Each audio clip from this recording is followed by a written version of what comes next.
আজকের নিবেদন বিভূতিভূষণ বন্দ্যোপাধ্যায়ের লেখা হিঙের কচুরি। আমাদের বাসা ছিল হরিবাবুর খোলার বাড়ির একটা ঘরে। অনেকগুলো পরিবার একসঙ্গে বাড়িটাতে বাস করত। এক ঘরে একজন চুড়িওয়ালা ও তার স্ত্রী বাস করত। চুড়িওয়ালার নাম ছিল কেশব। আমি তাকে কেশব কাকা বলে ডাকতাম। সকালে যখন কলে জল আসতো তখন সবাই মিলে ঘড়া, কলসি, টিন, বালতি নিয়ে গিয়ে হাজির হতো কলতলায়, এবং ভাড়াটেদের মধ্যে ঝগড়া বকুনি শুরু হতো জল ভর্তির ব্যাপার নিয়ে। বাবা বলতেন মাকে, এ বাসায় আর থাকা চলে না, ইতর লোকের মতো কাণ্ড এদের, এখান থেকে উঠে যাব শিগগির। কিন্তু যাওয়া হতো না কেন তা আমি বলতে পারবো না। এখন মনে হয় আমরা গরিব বলে, বাবার হাতে পয়সা ছিল না বলেই। আমাদের বাসার সামনে পথের ওপারে একটা চালের আড়ত, তার পাশে একটা গুড়ের আড়ত। গুড়ের আড়তের সামনে রাস্তায় একটা কল। কলে অনেক লোক একসঙ্গে ঝগড়া চেঁচামেচি করে জল নেয়। মেয়ে মানুষে মারামারি পর্যন্ত হতে দেখেছিলাম একদিন। এই রকম করে কেটেছিল সে বাসায় বছরখানেক, এক আষাঢ় থেকে আর এক আষাঢ় পর্যন্ত। আষাঢ় মাসেই দেশের বাড়ি থেকে এসেছিলাম। দেশের বাড়িতে বাঁশবাগানের ধারে ধুত্র ফুলের ঝোপের পাশেই আমি আর কালী দুজনে মিলে একটা কুঁড়ে করেছিলাম। কালীর গায়ে জোর বেশি আমার চেয়ে। সে সকাল থেকে কত বোঝা আশাওড়ার ডাল আর পাতা যে বয়ে এনেছিল। কি চমৎকার কুঁড়ে করেছিলাম দুজনে মিলে, ঠিক যেন সত্যিকার বাড়ি একখানা। কালী তাই বলতো। একটা ময়না কাটা গাছের মোটা ডালে সে পাখির বাসা বেঁধে দিয়েছিল। ও বলতো, শ্রাবণ মাসের সংক্রান্তিতে কিংবা নষ্টচন্দ্রের রাতে রাতচরা কাঠঠোকরা কিংবা তিওর পাখি ওখানে ডিম পেড়ে যাবে। এসব সম্ভব হয়নি আমার দেখে আসা, কারণ আষাঢ় মাসেই গ্রাম থেকে চলে এসে কলকাতার এই খোলার বাড়িতে উঠেছি। আমার কেবল মনে হয় দেশের সেই বাঁশবনের ধারে কুঁড়েখানার কথা। কালী আর আমি কত কষ্ট করে সেখানা তৈরি করেছিলাম। ময়না গাছের ডালে বাঁধা সেই পাখির বাসার কথা। নষ্টচন্দ্রের রাতে কাঠঠোকরা পাখি সেখানে ডিম পেড়েছিল কিনা কে জানে। কলকাতার এ বাড়িতে জায়গা বড্ড কম, লোকের ভিড় বেশি। আমি সামনের টিনের বারান্দাতে সারা সকাল বসে বসে দেখি কলে পাড়ার লোক জল নিতে এসেছে। গুড়ের আড়তের সামনে গুড় নামাচ্ছে গরুর গাড়ি থেকে। বাঁ কোণের একটা দোতলা বাড়ির জানলা থেকে একটি বউ আমার মতো তাকিয়ে আছে রাস্তার দিকে। এই গলি থেকে বার হয়ে বড় রাস্তার মোড়ে একটা হিন্দুস্তানি দোকানদারের ছাতুর দোকান থেকে আমি মাঝে মাঝে ছাতু কিনে আনি। বড় রাস্তায় অনেক গাড়ি ঘোড়া যায়। আমাদের গ্রামে কখনো একখানা ঘোড়ার গাড়ি দেখিনি। দু চোখ ভরে চেয়ে চেয়ে দেখেও স্বাদ মেটে না। কিন্তু মা যখন তখন বড় রাস্তায় যেতে দিতেন না, পাছে গাড়ি ঘোড়া চাপা পড়ি। আমাদের বাড়ি থেকে কিছু দূরে গলির ওমরে কতকগুলো সারবন্দি খোলার বাড়ি, আমাদেরই মতো।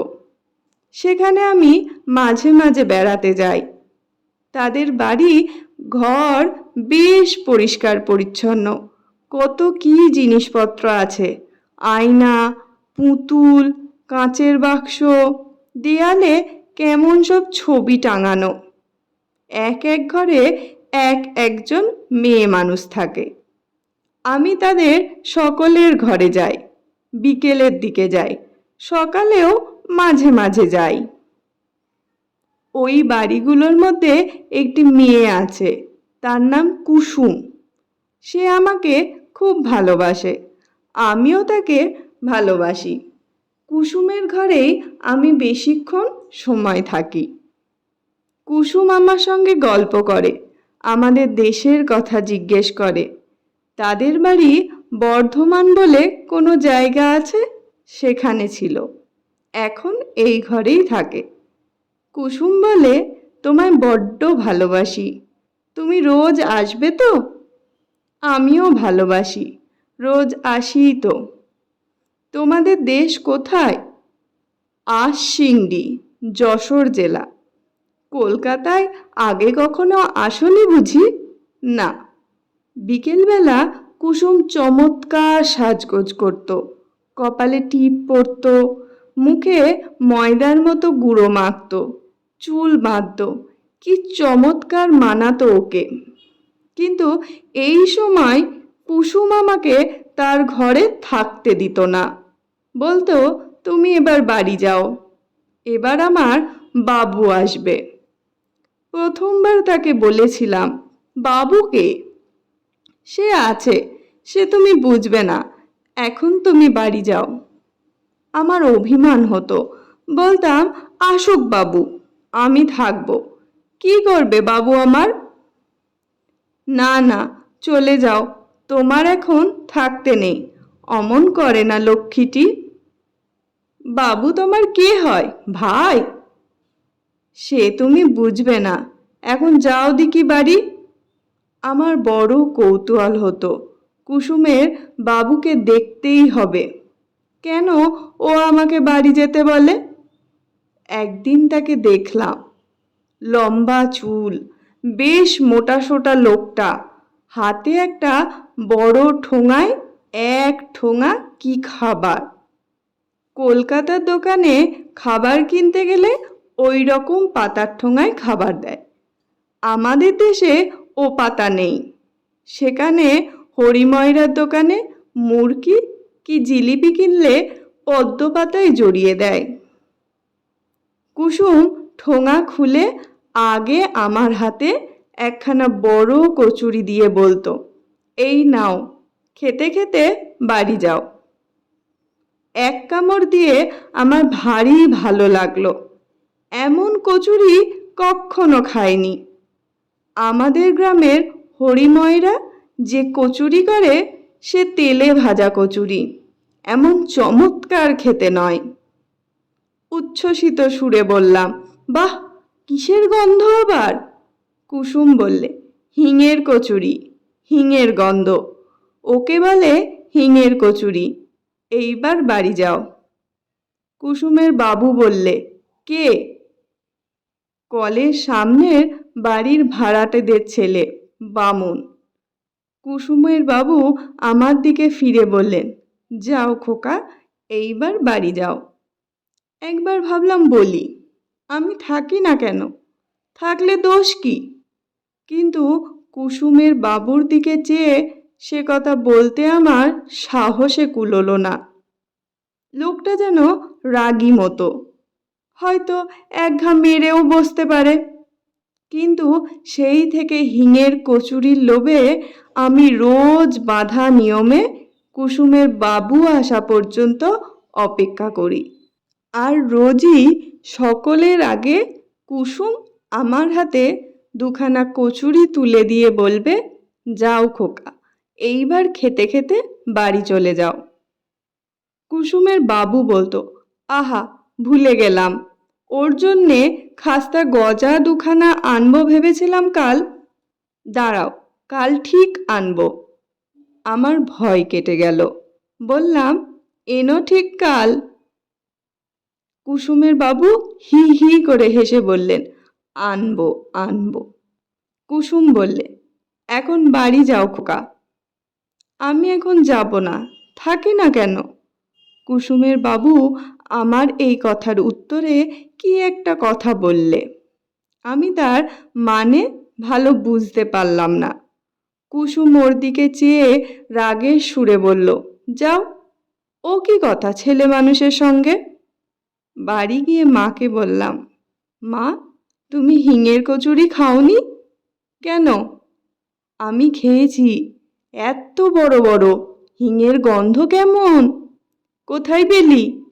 কুসুমের বাবু এনেছিল, আমায় দিয়েছিল। পাজি ছেলে, ওখানে যেতে বারণ করেছি না? ওখানে যাবে না। কেন? কেন কথার উত্তর নেই। ওখানে যেতে নেই, ওরা ভালো লোক না। না মা, কুসুম বেশ লোক, আমাকে বড্ড ভালোবাসে, হিঙের কচুরি রোজ দেয়। আবার বলে হিঙের কচুরি? বাড়িতে পাও না কিছু? খবরদার, ওখানে যাবে না বলে দিচ্ছি। কুসুমের বাড়ি এরপরে আর দিন দুই আদৌ গেলাম না, কিন্তু থাকতে পারি না গিয়ে। আবার মাকে লুকিয়ে গেলাম একদিন। কুসুম বললে, তুমি আসোনি যে? মা বারণ করে, তবে তুমি এসো না, মা আবার বকবে। আসিনি তো দুদিন, এলে যে আবার। তোমায় ভালোবাসি তাই এলাম। ওরে আমার সোনা, তুমি না এলে আমারও ভালো লাগে না। তুমি না এলে তোমার জন্যে মন কেমন করে, আমারও। কি করব, তেমন কপাল করিনি। তোমার মা তোমায় পাছে বকেন, তাই ভাবছি। মাকে বলবো না, আমার মন কেমন করে না এলে। আমি এখন যাই, সন্ধ্যের সময় এসো। ঠিক আসবো। কুসুমের সঙ্গে চুক্তি অনুযায়ী সন্ধ্যের সময় যায়। কুসুমের বাবু এসে আমায় দেখে বললে, এই যে ছোকরা, কদিন দেখিনি কেন? সেদিন তোমার জন্য খাস্তা গজা নিয়ে এলাম, তা তোমার অদৃষ্টে নেই। দাও গো ওকে দুখানা কচুরি। গজা এনো কাল। আনবো গো বামুন ঠাকুর, ফলারে বামুন। কাল অমৃতি জিলিপি আনবো। খেয়েছো অমৃতি? না, কাল আনবো, এসো অবশ্যই।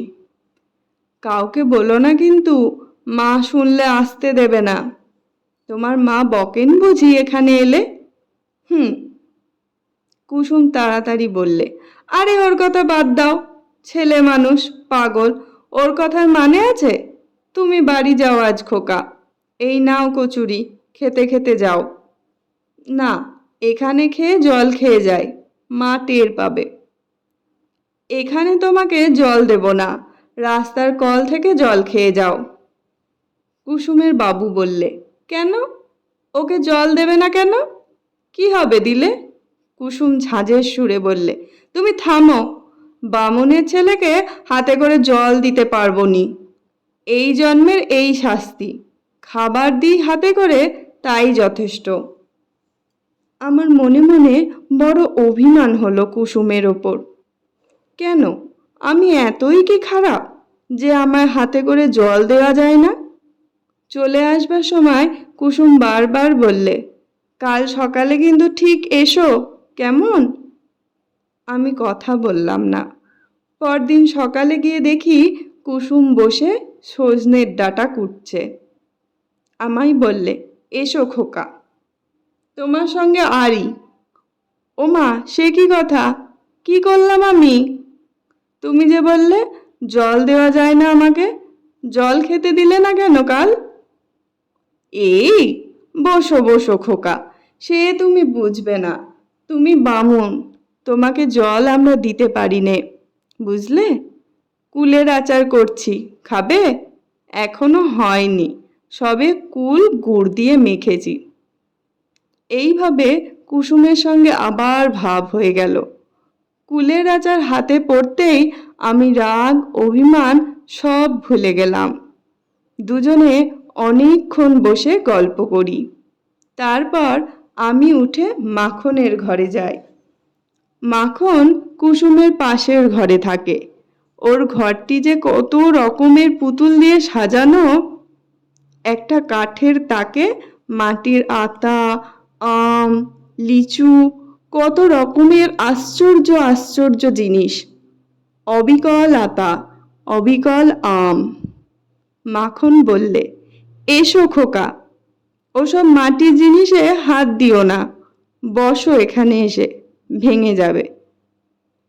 আচ্ছা, তুমি তামাক খাও কেন? মাখন হাসি মুখে বললে, শোনো কথা, তামাক খায় না লোক? মেয়ে মানুষে খায় বুঝি? কই আমার মা তো খায় না, বাবা খায়। শোনো কথা, যে খায় সে খায়। কুসুমের বাবু আমায় খাস্তা গজা দেবে বটে? বেশ বেশ, তোমার বাবু কোথায়? মাখন মুখে আঁচল চাপা দিয়ে হেসে গড়িয়ে পড়ল। হি হি, শোনো কথা ছেলে, কি যে বলে, হি হি।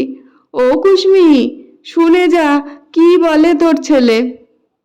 মাখনের বয়স কুসুমের চেয়ে বেশি বলে আমার মনে হতো। কুসুম সবচেয়ে দেখতে সুন্দর। মাখনকে দিদি বলে ডাকত কুসুম। কুসুম এসে হাত ধরে আমাকে ওর ঘরে নিয়ে গেল। কুসুম আমায় বারণ করেছিল আর কারো ঘরে যেতে। আমি প্রকৃতপক্ষে যেতাম খাবার লোভে, কিন্তু অন্য মেয়েদের ঘরের বাবু কখন আসতো কি জানি। সুতরাং সে বিষয়ে আমায় হতাশ হতে হয়েছিল। কুসুম আমায় ঘরে নিয়ে গিয়ে বলে, বললে অত শত কথায় তোমার দরকার কি শুনি? তুমি ছেলে মানুষ, কোনো ঘরে যেতে পারবে না, বসো এখানে। আমি প্রভার কাছে যাব। কেন, সেখানে কেন? যা তা বলবে সেখানে গিয়ে আবার, বোকা ছেলে। খাওয়ার লোভ না, এই তো দিলাম কুলচুর।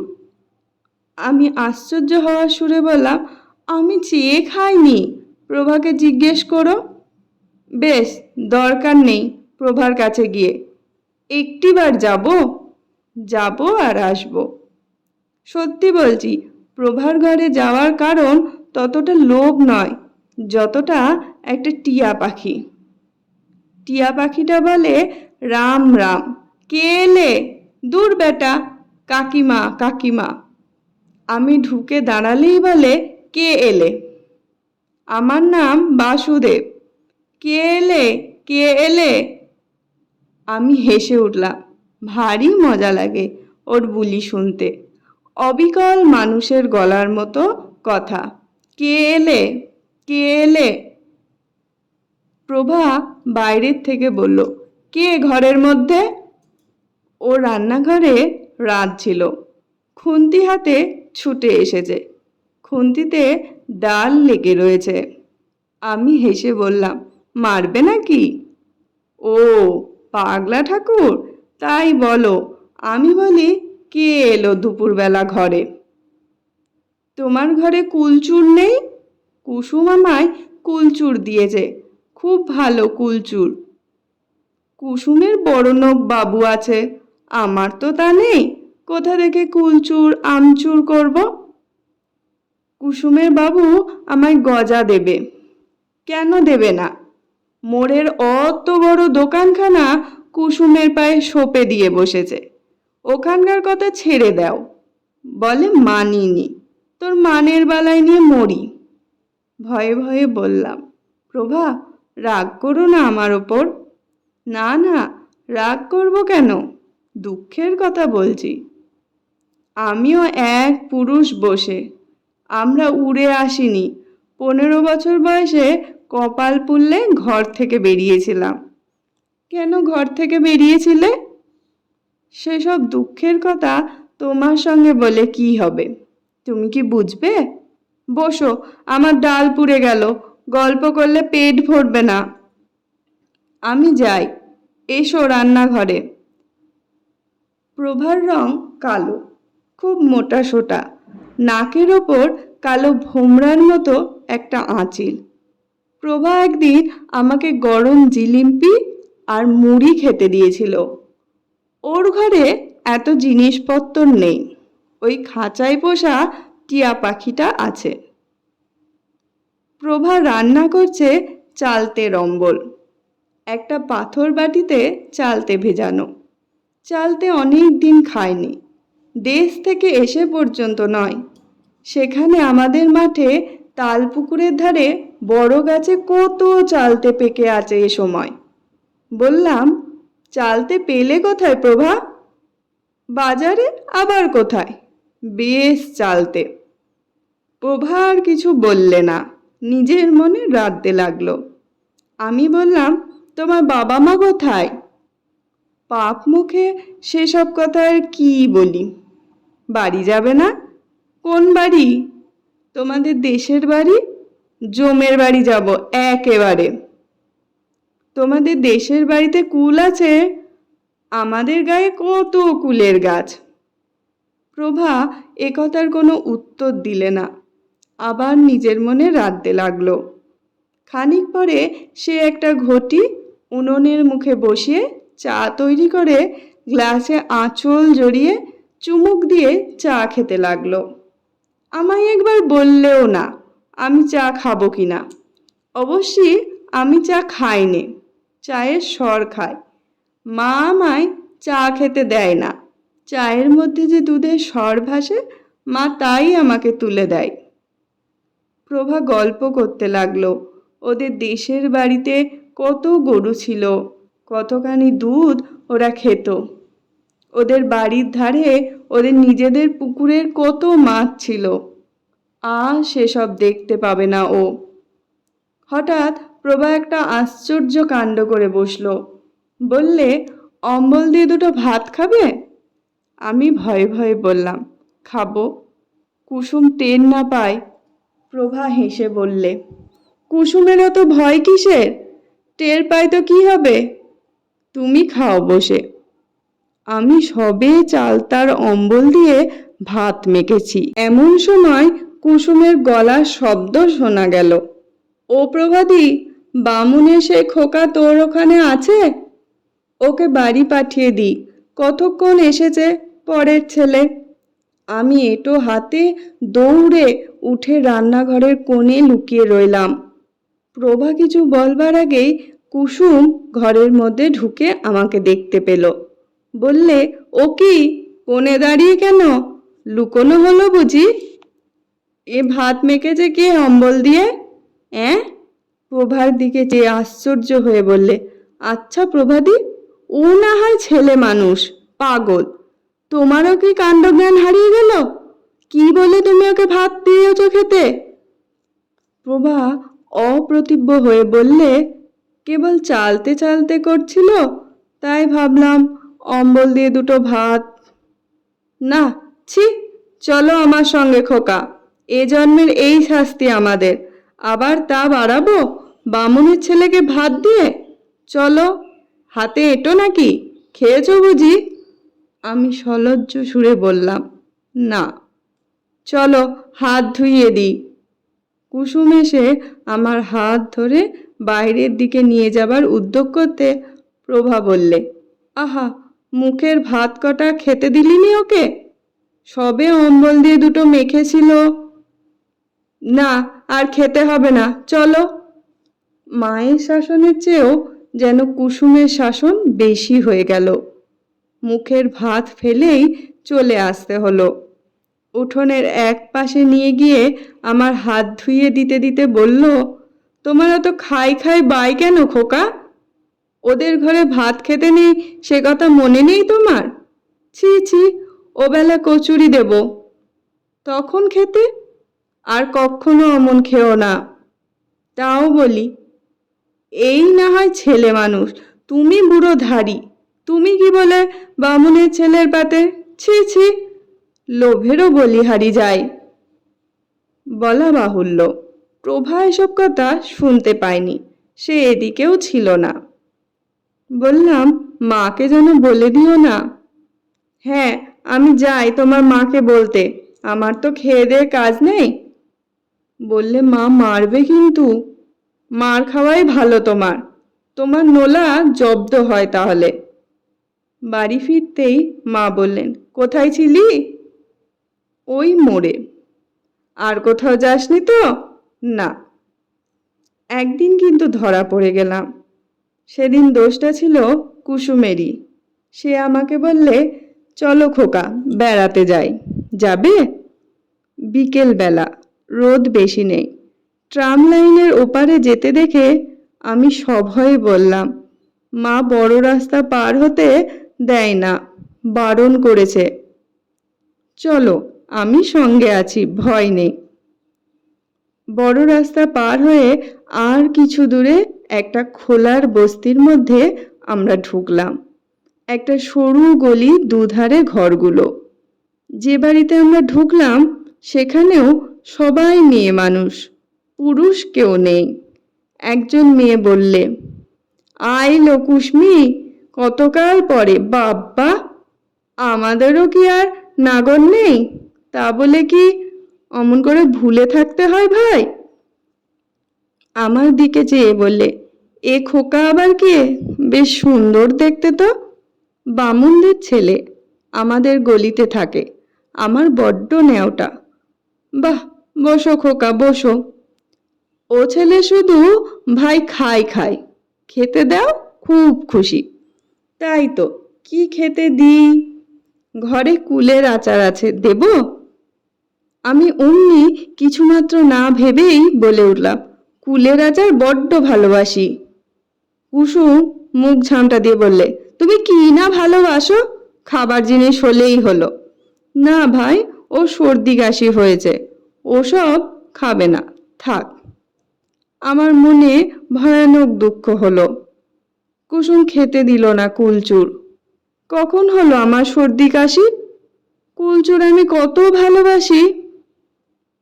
খানিকটা সে বাড়িতে বসবার পরে আমাকে অন্য একটা ঘরে নিয়ে গেল। তারাও আমাকে দেখে নানা কথা জিজ্ঞেস করতে লাগলো। বাড়ির তৈরি সুজি খেতে দিলে একখানা রেকাবি করে, তাও কুসুম আমায় খেতে দিল না। আমার নাকি পেটের অসুখ। সন্ধ্যের খানিকটা আগে আমাকে নিয়ে কুসুম বড় রাস্তার ট্রাম লাইন পার হয়ে এপারে এলো। একখানা ট্রাম আসছিল। আমি বললাম, কুসুম দাঁড়াও, ট্রাম দেখব। সন্ধে হয়েছে, তোমার মা বকবে। বকুক, ইস, ছেলের যে ভারী বৃদ্ধি। আচ্ছা কুসুম, তুমি ও কথা বললে কেন? আমায় কুলচুর খেতে দিলে না? ওরা তো দিচ্ছিল। তুমি ছেলে মানুষ, কি বোঝো? কার মধ্যে কি খারাপ রোগ আছে ওসব পাড়ায় তোমায় আমি যার তার হাতে খেতে দেব? যার তার ঘরের জিনিস মুখে করলেই হলো, তোমার আর কি? কার মধ্যে কি রোগ আছে তুমি তা জানো? আচ্ছা কুসুম, নাগর মানে কি? কিছু না। কোথায় পেলে এ কথা? ওই যে ওরা তোমাকে বলছিল। বলুক, ওসব কথায় তোমার দরকার কি? পাজি ছেলে কোথাকার। কুসুম আমায় বাড়ির পথে এগিয়ে দেবার আগে বললে, চলো, কচুরি এতক্ষণ এনেছে ও, তোমায় দিই। দাও, আমার খিদে পেয়েছে। কোন সময় তোমার পেটে খিদে থাকে না বলতে পারো? তোমার মাকে যদি সামনাসামনি পাই তো জিজ্ঞেস করি, ছেলেরও তো নোলা কেন? নোলা আছে তো বেশ হয়েছে, কচুরি দেবে তো? চলো। গজা এনেছে? তা আমি জানি নে। গজা কাল দেবে? গলি রাস্তাটা কি নোংরা, বাবা রে বাবা। গজা দেবে তো? হ্যাঁ গো হ্যাঁ, এখন কচুরি নিয়ে তো রেহাই দাও আমায়। সে রাত্রে কুসুম আমায় আমাদের কলটার কাছে এগিয়ে দিয়ে চলে গেল। মার কাছে সত্যি কথা বললাম। কুসুমের বাড়ি গিয়েছিলাম। কুসুম কচুরি খেতে দিয়েছে। মা খুব বকলেন। কাল থেকে আমায় বেঁধে রাখবেন বললেন। বাবাকেও রাত্রে বলে দিলেন বটে। তবে বাবা সে কথায় খুব যে বেশি কান দিলেন এমন মনে হলো না। পরদিন সকালের দিকে আমার জ্বর এলো। 4-5 দিন একেবারে শয্যাগত। একজন বুড়ো ডাক্তার এসে দেখে শুনে ওষুধ দিয়ে গেল। জানলার ধারেই আমাদের তক্তপোষ পাতা। একদিন বিকেলে দেখি রাস্তার ওপর কুসুম দাঁড়িয়ে আমাদের ঘরের উল্টো দিকের বাড়ির দিকে তাকিয়ে আছে। ওর সঙ্গে মাখন। মাখন এগিয়ে গিয়ে আরও দু একখানা বাড়ির পরে একখানা বাড়ির দরজায় দাঁড়িয়ে। আমি ডাকলাম, ও কুসুম। কুসুম পিছনে ফিরে আমায় দেখতে পেল। মাখনকে ডেকে বললে, দিদি এই বাড়ি, এই যে। মা কলতলায়। কুসুম ও মাখন এসে জানলার ধারে দাঁড়ালো। কুসুম বললে, কি হয়েছে তোমার, যাও না কেন? মাখন বললে, কুসুমি ভেবে মরছে, বলে বামুন খোকার হলো কি? আমি তাই বললাম, চলো দেখে আসি। বললাম, আমার জ্বর, আজ 5 দিন। কুসুম বললে, তোমার মা কোথায়? কুসুম, তুমি চলে যাও, মা দেখতে পেলে আমায় আর তোমাদের ঘরে যেতে দেবে না। আমি সেরে উঠেই যাব, চলে যাও তোমরা। ওরা চলে গেল। কিন্তু পরদিন বিকেলে আবার কুসুম এসে রাস্তার ওপর দাঁড়ালো। নিচু সুরে বললে, যাব? মা ঘরে নেই, বদ্রীনাথদের ঘরে ডাল মেপে নিতে গিয়েছে, আমি জানি। এই গেল একটু আগে। আমায় বলে গেল, ছোট খোকার দুধটা দেখিস তো, যেন বেড়ালে খায় না।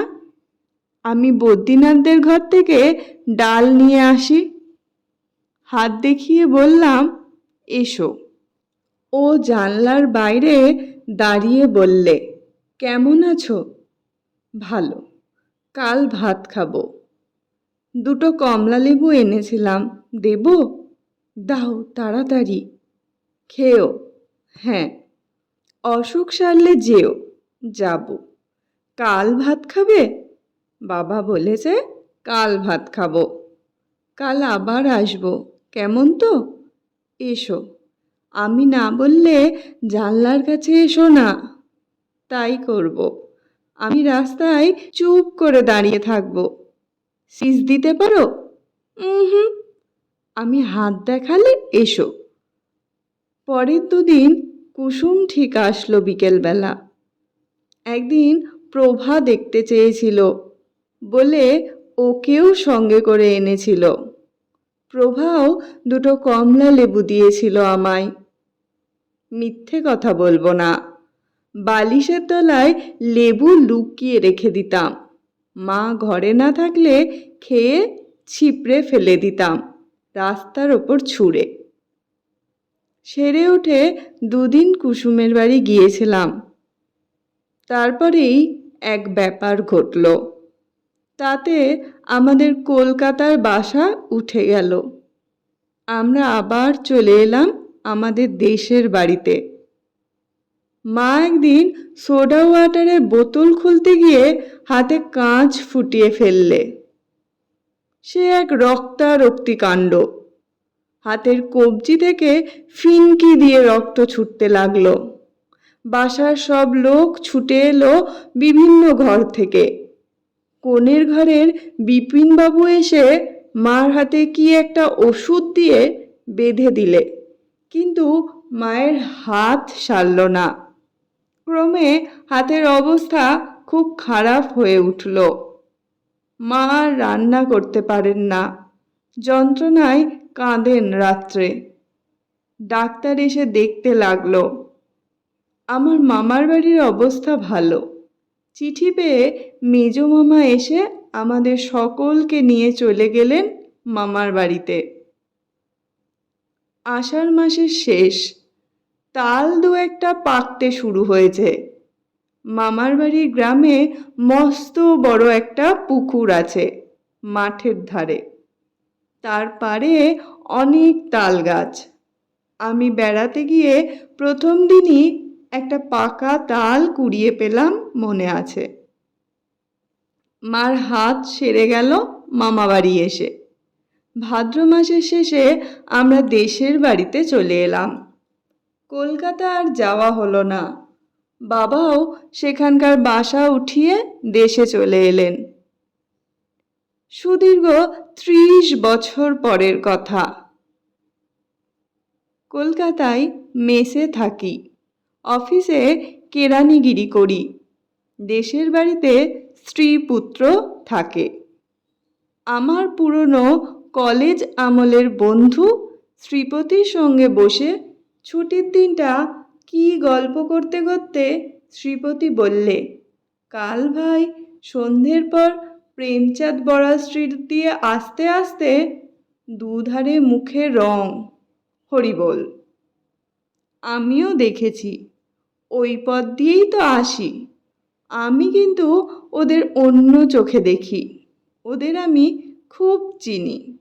ওদের ঘরে একসময় আমার যথেষ্ট যাতায়াত ছিল। আমার বন্ধু আশ্চর্য হয়ে বললে, তোমার? হ্যাঁ ভাই, আমার। মায়েরই বলছি। যা, বিশ্বাসই হয় না। আচ্ছা, চলো আমার সঙ্গে এক জায়গায়, প্রমাণ করে দেব।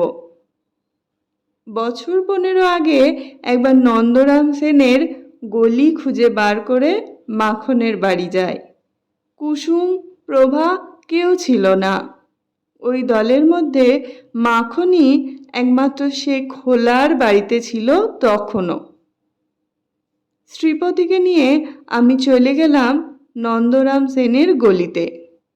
মাখন এখনও সেই বাড়িতেই আছে।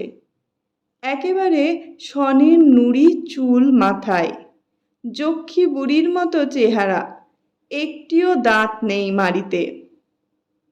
আমি যেতেই মাখন বললে, এসো এসো, ভালো আছো? চিনতে পারো? ওমা, তোমায় আর চিনতে পারবো না? আমাদের চোখের সামনে মানুষ হলে। ভালো কথা, কুসুমের খোঁজ পেয়েছি। কোথায় কোথায়? শোভাবাজার স্ট্রিটে একটা মেষ বাড়িতে ঝিগিরি করে। ঢুকেই বাঁ হাতি, মন্দিরের পাশের ভাঙা দোতলা। আমায় সেদিন নিয়ে গিয়েছিল মন্দিরে নীলের পুজো দিতে, তাই আমায় দেখালে। শ্রীপতিকে নিয়ে সে মেষ বাড়ি খুঁজে বার করলাম। সন্ধে তখনও হয়নি। নিচে রান্নাঘরে ঠাকুরকে বললাম, তোমাদের ঝি কোথায় গেল? বাজারে গিয়েছে বাবু, এক্ষুনি আসবে। কেন? দরকার আছে। তার নাম কুসুম তো? হ্যাঁ বাবু। একটু পরে একজন লম্বা রোগা ঝি শ্রেণীর মেয়ে মানুষ সদর দরজা দিয়ে ঢুকে রান্নাঘরের সামনে এসে দাঁড়ালো। ঠাকুর বললে, ও কুসুম, এই বাবুরা তোমায় খুঁজছেন। আমি ঝিয়ের দিকে অবাক হয়ে চেয়ে রইলাম। বাল্যদিনের সেই সুন্দরী কুসুম এই। মাখনের মতো অত বুড়ি না হলেও কুসুমও বুড়ি। বুড়ি ছাড়া তাকে আর কিছু বলা যাবে না। ওর মুখ আমার মনে ছিল। সে মুখের সঙ্গে এ বৃদ্ধার মুখের কিছুই মিল নেই। ঠাকুর না বলে দিলে একে সেই কুসুম বলে চিনবার কিছুই উপায় ছিল না। কুসুমও আমার দিকে অবাক হয়ে চেয়ে বললে, আমায় খুঁজছেন আপনারা? কোত্থেকে আসছেন? মাখনের কাছ থেকে। কোন মাখন? নন্দরাম সেনের গলির মাখন বাড়ি ওলি। ও, তা আমায় খুঁজছেন কেন? চলো ওদিকে, কথা আছে। চলুন, খাবার ঘরে বসবেন। খাবার ঘরে গিয়ে বললাম, কুসুম, আমায় চিনতে পারো? না বাবু। নন্দরাম সেনের গলিতে আমাদের বাসা ছিল। আমি তখন 8 বছরের ছেলে। আমার বাবা মা ছিলেন ঈশ্বর নাপিতদের বাড়ির ভাড়াটে। মনে হয়? কুসুম হেসে বললে, মনে হয় বাবু, তুমি সেই পাগলা ঠাকুর। কত বড় হয়ে গিয়েছ। বাবা মা আছেন? কেউ নেই। ছেলেপুলে কটি? 4-5টি। বসো বসো বাবা। আরও অনেক কথাবার্তার পরে কুসুম আমাদের বসিয়ে বাইরে কোথায় চলে গেল। খানিক পরে চট করে কোথা থেকে একটা শাল পাতার ঠোঙায় খাবার এনে দুখানা থালাতে আমাদের দুজনকে খেতে দিলে। আমারও মনে ছিল না, খেতে গিয়ে মনে হলো বড় বড় হিঙের কচুরি চারখানা। তখনই মনে পড়ে গেল কুসুমের সেই বাবুর কথা, সেই হিঙের কচুরির কথা। মনে এলো 30 বছর পরে আবার সেই লোভী ছেলেটির ছবি ও তার কচুরি প্রীতি। কুসুমের নিশ্চয়ই মনে ছিল, কিংবা ছিল না, তা জানি নে। কচুরি খেতে খেতে আমার মন সুদীর্ঘ 30 বৎসরের ধূসর ব্যবধানের ওপারে আমাকে নিয়ে গিয়ে ফেলেছে, একেবারে নন্দরাম সেনের গলির সেই অধুনা লুপ্ত গুড়ের আড়তটা ও রাস্তার কলটার সামনে, যেখানে কুসুম আজও 25 বছরের যুবতী, যেখানে তার বাবু আজও সন্ধেবেলায় ঠোঙা হাতে হিঙের কচুরি নিয়ে আসে নিয়ম মতো। নমস্কার।